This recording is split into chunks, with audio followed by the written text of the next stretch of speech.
وقالوا ما لنا لا نرى رجالا كنا نعدهم من الاشرار۔ ترجمہ کنز العرفان، اور کہیں گے ہمیں کیا ہوا کہ ہم ان مردوں کو نہیں دیکھ رہے جنہیں ہم برا شمار کرتے تھے۔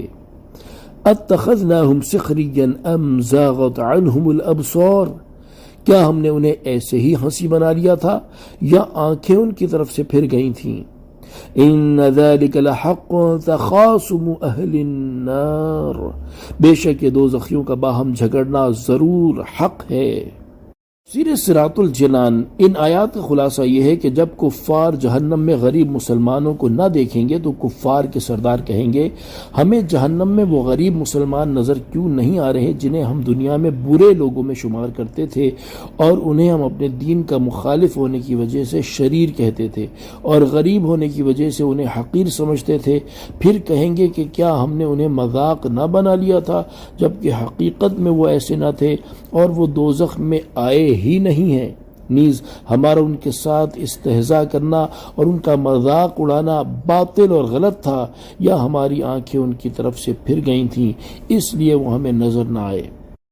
معلوم ہوا کہ کفار جہنم میں ایک دوسرے کو پہچانیں گے اور دنیا کی باتیں بھی یاد کریں گے۔ قل انما انا منذر وما من الہ الا اللہ الواحد القہار۔ ترجمہ کنز العرفان، تم فرماؤ میں صرف ڈر سنانے والا ہوں اور کوئی معبود نہیں مگر ایک اللہ جو سب پر غالب ہے۔ تفسیر صراط الجنان، اس آیت میں اللہ تعالیٰ وحدانیت، رسالت اور مرنے کے بعد اٹھائے جانے کا بیان فرما رہا ہے۔ چنانچہ ارشاد فرمایا، اے حبیب صلی اللہ تعالی علیہ وآلہ وسلم، آپ کفار مکہ سے فرما دیں کہ میں صرف تمہیں اللہ تعالیٰ کی طرف سے تمہارے کفر اور گناہوں کے بدلے عذاب کا ڈر سنانے والا ہوں، اور یہ بھی فرما دیں کہ اللہ تعالیٰ کے سوا اور کوئی معبود نہیں، وہ اکیلا ہے، وہ اپنی ذات، صفات اور افعال میں اصلاً شرک کو قبول نہیں کرتا، اس کی بارگاہ کے علاوہ کوئی اور جائے پناہ نہیں، وہ سب پر غالب ہے، وہ آسمانوں اور زمین اور ان کے درمیان موجود تمام مخلوقات کا مالک ہے، تو یہ کس طرح ہو سکتا ہے کہ اس کا کوئی شریک ہو، اور اس کی شان یہ ہے کہ وہ عزت والا اور بڑا بخشنے والا ہے۔ علامہ اسماعیل حقی رحمۃ اللہ تعالی علیہ فرماتے ہیں، جو کوئی یا قہارو روزانہ 1000 بار پڑھ لیا کرے تو اس کے دل سے مخلوق کا خوف دور ہو جائے گا۔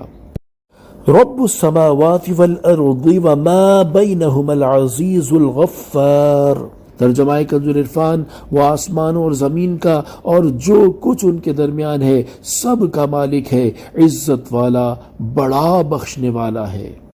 تفسیر صراط الجنان، امام فخر الدین رازی رحمۃ اللہ تعالی علیہ فرماتے ہیں، اس آیت اور اس سے اوپر والی آیت میں اللہ تعالیٰ نے اپنی 5 صفات بیان فرمائی ہیں: